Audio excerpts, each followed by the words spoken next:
Breaking tonight, 2 NYPD officers are dead after being ambushed and shot execution style in the head while sitting in their patrol car in Brooklyn. The suspect walked up to the car as they sat and started shooting. He then fled to a nearby subway station where police say he died of a self-inflicted gunshot wound. The shooter had posted on social media about killing police officers as revenge for the deaths of Eric Garner and Michael Brown. And now North Korea hacking our companies, the brutal slaughter of school children in the Middle East as our troops are brought home. Terror strikes the heart of Sydney. Are we protected? With me now, former U.S. Ambassador to the UN, John Bolton. Ambassador, before we get to any of those questions, your thoughts tonight on the execution-style shooting of the 2 police officers in New York City. Well, I have to say, I think this is an almost inevitable conclusion from the assaults on police departments we've seen all across the country by people who think they know how to do policing better than the cops themselves. You know, there's no question here of provocative police behavior, but if you wonder why police are nervous when some large person of whatever color tries to get inside their police car, or you worry about resisting arrest, whatever the race of the police officer or the person being arrested, and it's the police who are condemned uniformly as a political matter, this is the point you get to. Well, you know, it's not only the condemnation of the police, but when that condemnation, Ambassador, comes from the President of the United States, from the mayor of New York City. The New York City Police Department is one of the greatest in the world. I was in law enforcement for 32 years. That is just a fact.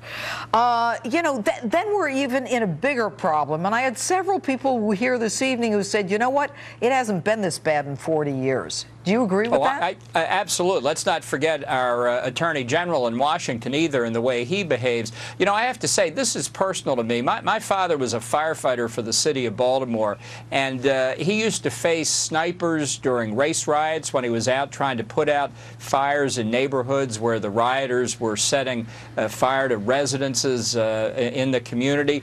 I lived next to a police officer's family for many years. I'm just tired of hearing that the first responders who protect our society are filled with racism, that their objective is to suppress parts of the population. It's not true, and really it endangers more than anything else the people that they're supposed to protect, black or white, but particularly in neighborhoods where crime is high. So, you know, we can continue for political advantage to go after cops all we want, but we're seeing the consequence tragically tonight.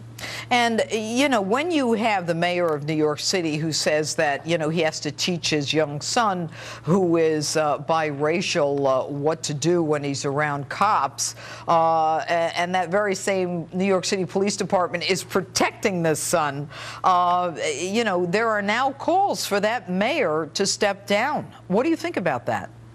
Well, it's incredible to me that he was ever elected mayor of New York. He must be a happy man this week. I understand he and his wife spent their honeymoon in Cuba, so now he'll be perfectly free to go back and relive those happy days. You know, this is very destructive when you play racial politics, the politics of identity. Life is a lot more complicated than that. I grew up in Baltimore during the days of segregation, and if people don't think race relations have changed in this country for the better over the last half-century, they need a lesson in history. All right, and Ambassador, very quickly now, I mean, what do you think would cause someone to even join a police department now in light of the society and the culture?